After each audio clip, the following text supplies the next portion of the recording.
In the village of Umojima, there was a young lady named Ezinne, the daughter of Anozie and Ifeoma. Ezinne was the only daughter of her parents who were successful farmers.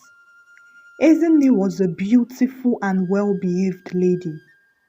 Something honorable was about to happen in her family, as her good friend Obinna has asked for her hand in marriage. Ezinne and Obinna have been friends since childhood. They like each other very well and have finally decided to formalize their relationship. Anozie, Ezinne's father, was very pleased with the news, especially for the fact that his daughter did not bring shame to his household. Anozie went to inform his two brothers about the good news so as to start the preparation for the wedding rites. Anozie's elder brother Ikenna was very pleased with the news, whereas his younger brother Azuka seemed indifferent. Rather than congratulating his brother, Azuka asked Anozie, "Why are you rushing to give your daughter out in marriage? She's just a little girl. Or is she pregnant?" At this, Ikenna, their elder brother, shunned Azuka, warning him never to repeat such mean words. Ikenna told Azuka, "You should be praying that your three unmarried daughters find favor like Ezinne and get married too. Or do you want them to grow old in your house?" Ikenna then went on to tell Anozie to inform his in-laws to come and get the list of the bride price. On the morning of the day fixed for the wedding of Ezinne, her uncle Ikenna sent his son Amadi to go to the village palm wine tapper and buy 2 kegs of fresh palm wine, which was to be used for the wedding. When Amadi brought the kegs of palm wine, he carried it and followed his father to Anozie's compound, which was set for the ceremony of the day. Anozie was very grateful to his elder brother for being thoughtful and kind. Inside the house, Ezinne is being dressed up by her friends. They are very happy for her and went on and on asking her about her husband-to-be, Obinna. At the back of the house, Ezinne's mother, Ifeoma, is cooking a very big pot of egusi soup, while her friends are helping her to pound fufu and prepare the abacha. Everyone was very happy and kind enough to help in their own little way. Finally, Obinna came with his people, and only 10 minutes after they arrived, did Azuka, Anozie's younger brother, arrive. Ikenna and Anozie ignored him and focused on their in-laws. After the ceremony, Ezinne followed her husband and his people home. Poor Ezinne! She did not know that the happiest day of her life was about to be the saddest day, causing a stigma in her life. That night, before the marriage got consummated, Obinna fell into a deep sleep, making it impossible for him to perform his conjugal duties with Ezinne. Early the next morning, Ezinne woke the village up with a loud cry. "Ewo! Umojimale!" She ran out of the house crying. People gathered immediately, only to find out that Obinna was dead. A very tragic news indeed. Ezinne was uncontrollable. She threw herself on the floor and wept bitterly. People were confused. They asked, "Did he not just get married yesterday? How come he is dead? Was he sick before?" In the midst of the confusion and wailing, Azuka, Ezinne's younger uncle, started to say, I knew something was wrong. My spirit never deceives me.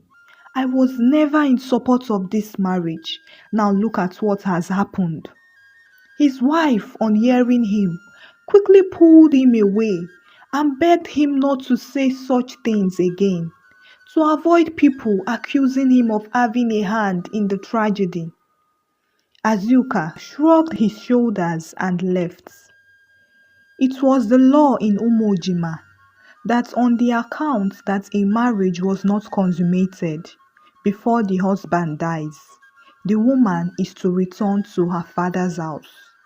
And so Ezinne returned home and mourned Obinna for months. 1 year later, Ezinne caught the attention of a young man named Ifeanyi. He wasted no time in coming with his people to pay Ezinne's bride price. Unfortunately, the affliction that struck in her first marriage struck again, and Ifeanyi also died on the night of their wedding. This time around, it was different. Instead of pity, the villagers felt disgust and hatred for Ezinne, and they started to say mean things about her. They said, once might be an accident, but twice is definitely not an accident, not even a coincidence. Ezinne must be a witch. They even went as far as telling their sons and daughters to stay away from Ezinne if they did not want to die. Ezinne lost all her friends. She became stigmatized and no one dare came closer to her, not even her cousins, Azuka's 3 daughters. In her misery, it was only her cousin Amadi, Ikenna's son, that came to keep her company. Ezinne and Amadi had been close from childhood, and even this stigma did not stop Amadi from associating with Ezinne.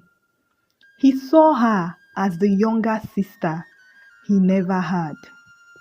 As the stigma continued, life became unbearable for Ezinne in Umojima, and her parents decided that she should go to her maternal village where no one knew about her ordeal, so that she can start life afresh. Ezinne agreed and prepared to go to Umuakpa, her mother's village. However, before she left, she told Amadi about it and he wished her luck. In Umuakpa, Ezinne started a new life, and because of her excellent character and beauty, she soon attracted young men who were ready to marry her immediately. At first, Ezinne was scared because of the past occurrences, but after being convinced by her mother and Amadi, who visits her once in a while, to be positive, she decided to give in and accept one of the marriage proposals. Hmm, if wishes were horses, beggars would ride. The same tragedy happened for the third time, and Ezinne was shattered. She swore never to get married again in her life. She felt guilty for the lives of those young men that have been lost, and she even wished herself dead. She decided to return to her father's land and live each day at a time, but she was certain that she would never risk getting married again. Akachukwu had just returned to Umojima after completing the duration of his Igba boy Nnewi.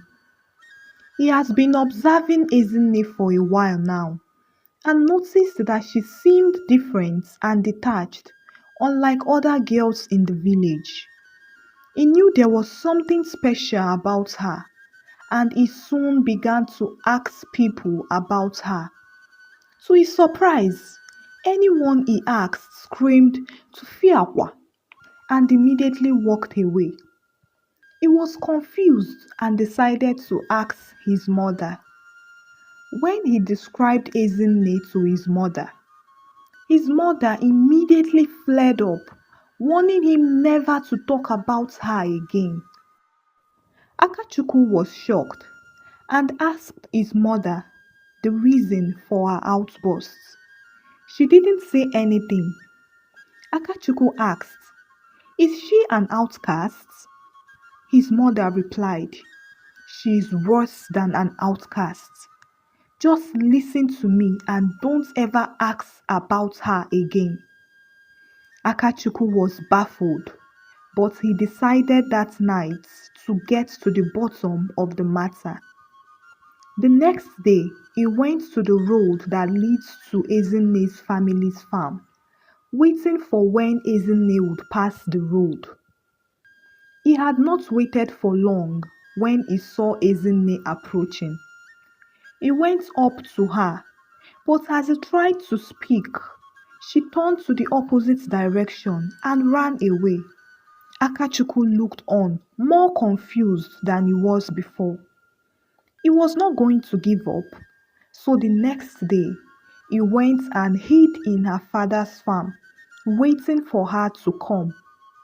When she arrived, he quietly came out and said softly, "I don't know why everyone thinks you are a curse or why you ran away from me yesterday, but I want you to know that I am harmless and I just want to be your friend." Ezinne was shocked that this strange man could dare to approach her. Has he not heard? She thought to herself. She could not run away at this time, and so she said, "Please stay away from me. It is for your own good. Don't let anyone see you standing here with me." Akachukwu asked her instead, "What is your name? Nobody would even mention your name to me." She told him, "My name is Ezinne. Please leave now." Akachukwu replied, "Okay, I'll leave, but just know that I won't give up." Ezinne was very worried. It's been 4 years since any man spoke to her. She felt pity for this young man and wished he would go back to where he came from.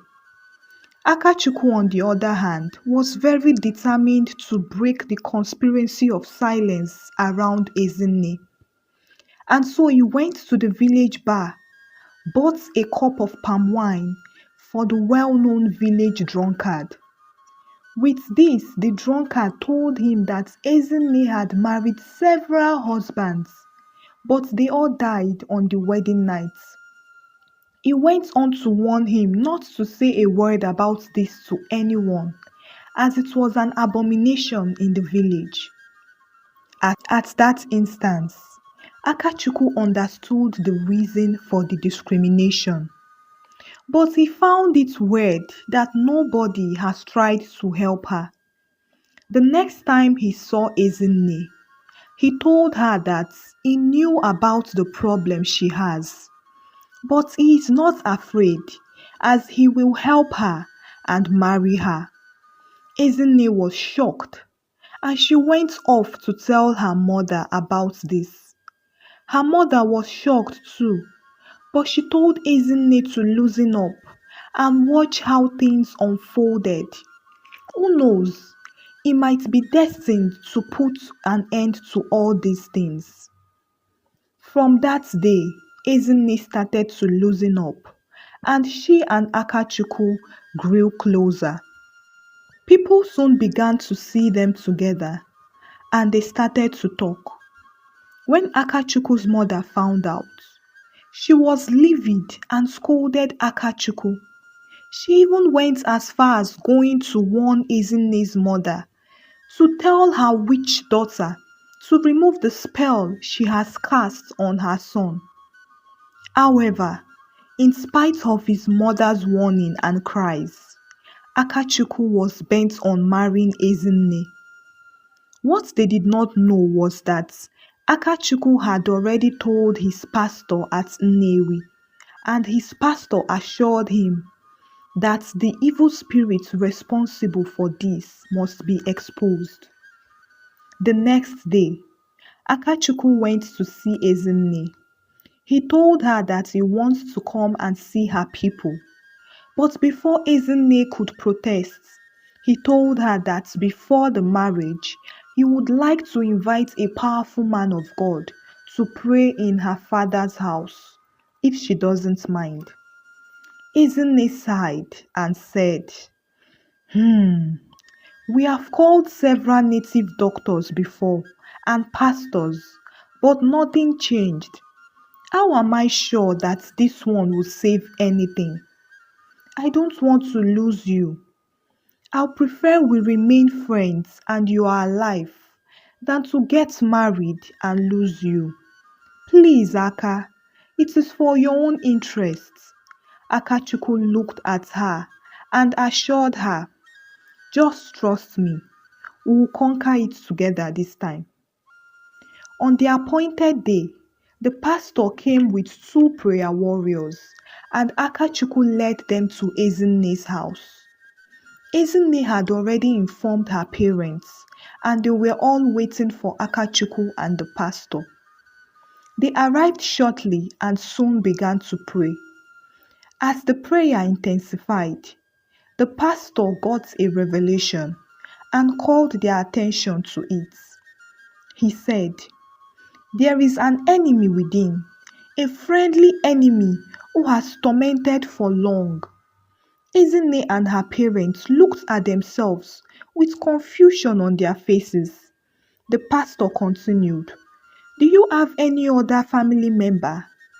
Anozie answered, I have 2 brothers and their families. The pastor told him to send for them to come, as this is going to be a family liberation.